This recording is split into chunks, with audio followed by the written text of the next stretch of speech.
महाभारत एक ऐसा महाकाव्य है जो केवल युद्ध की कहानी नहीं बल्कि मनुष्य के भीतर छिपे स्वभाव, इच्छाओं और उनके परिणामों का दर्पण है। जब हम महाभारत के विनाशकारी युद्ध की बात करते हैं तो आमतौर पर शकुनी और दुर्योधन को इसके लिए जिम्मेदार ठहराया जाता है, लेकिन क्या वास्तव में वे ही एक भीषण युद्ध की असली कारण थे? भगवान श्री कृष्ण ने अर्जुन को एक कूट दृष्टिकोण दिखाया था। उन्होंने कहा शकुनी और दुर्योधन को केवल मोहरे थे।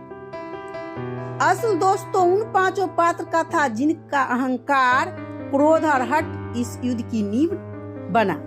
आइए जानते हैं उन पांचों पात्र को जिन्हें इतिहास ने खलनायक नहीं माना, लेकिन जिन्होंने महाभारत के रक्तपात की पृष्ठभूमि तैयार की। नंबर 1, राजा द्रुपद, प्रतिशोध की आग में जलता एक पिता। राजा द्रुपद पंचाल का अभिमानी राजा, जिसकी रगों में प्रतिशोध दौड़ता था। उसकी सबसे बड़ी जलन थी द्रोणाचार्य से। जब द्रोणाचार्य ने उनसे पुरानी मित्रता के नाम पर कुछ मांगा और द्रुपद ने उसे अपमानित किया तो उसी दिन प्रतिशोध का बीज बोया गया। द्रुपद को एक ऐसा पुत्र चाहिए था जो द्रोण को मार सके। संतान की लालच में उसने यज्ञ कराया। यज्ञ सफल रहा, परंतु जब उसे पुत्री की प्राप्ति की सूचना मिली तो वह क्रोधित हो गया। द्रौपदी के भाग्य में उसने दुख और अपमान और आग मान ली। यही द्रौपदी बाद में महाभारत युद्ध की चिंगारी बनी। एक पिता की प्रतिशोध की भावना ने हजारों जीवन को विनाश की ओर धकेल दिया। नंबर 2, भीष्म पितामह, प्रतिज्ञा में बंधे मौन योद्धा। भीष्म जिसे प्रतिज्ञा का प्रतीक माना जाता है, उन्होंने अपने पिता की इच्छा के लिए आजीवन ब्रह्मचर्य का व्रत लिया, लेकिन उनका यह त्याग आगे चलकर कुरु वंश की राजनीति का मौन समर्थन बन गया। गंधारी का विवाह अंधे धृतराष्ट्र से तय हुआ, जिससे राजा सुबल ने नकार दिया। तब भीष्म पूरे सैन्य बल के साथ गंधार को ले गए। यह अपमान गंधारी के भाई शकुनी के मन में विष घोल दिया, जिससे आगे चलकर विनाश की नींव रखी। और फिर वह क्षण आया जब सभा में द्रौपदी का चीरहरण हो रहा था और भीष्म मौन थे।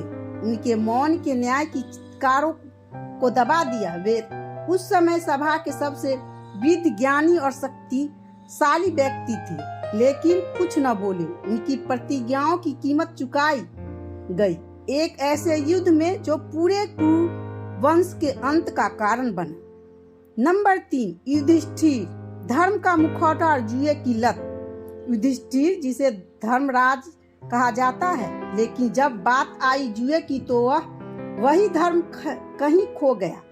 हस्तिनापुर की सभा में बैठकर युधिष्ठिर ने जुए में एक एक कर सब कुछ हार दिया। अपना राज, अपने भाई और अंत में अपनी पत्नी द्रौपदी को भी दांव पर लगा दिया। जिससे जीवन भर धर्म की बात कही, वही व्यक्ति धर्म की सीमाएं लांघ गया। जब द्रौपदी को सभा में घसीटा गया, उसका अपमान हुआ, तब भी युधिष्ठिर मौन रहा।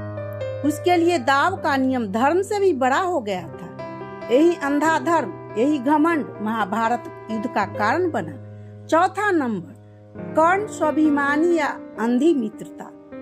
कर्ण एक महान धनुर्धर, दानवीर और तेजस्वी योद्धा, लेकिन उसका स्वाभिमान, उसका आत्मसम्मान धीरे धीरे अहंकार में बदल गया। वह जानता था कि दुर्योधन अधर्मी है, लेकिन केवल इसलिए उसके साथ खड़ा रहा क्योंकि दुर्योधन ने उसे सम्मान दिया था, उसे अपना मित्र माना था। यही मित्रता इतनी अंधी थी कि कर्ण ने अन्याय के विरुद्ध कभी आवाज नहीं उठाई। सभा में जब द्रौपदी को अपमानित किया गया, तब कर्ण ने उसे वेश्या कहकर उसके घावों को और गहरा कर दिया। उसकी यही कटु बातें द्रौपदी के प्रतिशोध की ज्वाल बन गई, जो महाभारत युद्ध का धधकता हुआ अंगारा बन गई। 5वां नंबर, धृतराष्ट्र, अंधा राजा और उससे भी अंधा न्याय। धृतराष्ट्र एक ऐसा राजा जो केवल आंखों से अंधा ही नहीं था, न्याय और धर्म से भी अंधा था। उसे गद्दी तो मिली, लेकिन राजधर्म निभाना नहीं आया। वह हमेशा एक पक्षपाती पिता बना रहा। उसके पुत्र दुर्योधन ने जब अधर्म किया, धृतराष्ट्र ने उसे अनदेखा किया। पांडव को लक्षागिरी में जलाने की साजिश हो, वनवास और अज्ञातवास अन्यायपूर्ण निर्णय हो गया। द्रौपदी का चीरहरण धृतराष्ट्र कभी हस्तक्षेप नहीं किया। उसकी चुप्पी, उसकी कमजोरियां महाभारत की सबसे बड़ी आग में सबसे अधिक घी डालने वाली थी। वह राजा था, लेकिन कभी राजा की तरह निर्णय नहीं ले पाया। तो ये थे महाभारत के 5 ऐसे पात्र, द्रुपद, भीष्म, युधिष्ठिर, कर्ण और धृतराष्ट्र, जिन्होंने प्रत्यक्ष रूप में युद्ध नहीं चाहा, परंतु जिनकी चुप्पी, निर्णय और अहंकार ने युद्ध की जमीन तैयार की। श्री कृष्ण ने कहा, सत्य केवल वह नहीं जो दिखे, बल्कि वह है जो छिपा हो अंदर। कर्मों ने निर्णय में, मौन में महाभारत हमें यह सिखाता है कि अधर्म केवल बुरे लोग से नहीं होता, कई बार अच्छे लोगों की चुप्पी से भी होता है। अगर आपको यह कहानी पसंद आई हो तो इसे लाइक करें, शेयर करें और कमेंट में बताएं आपकी नजर में महाभारत का सबसे बड़ा दोषी कौन था। जय श्री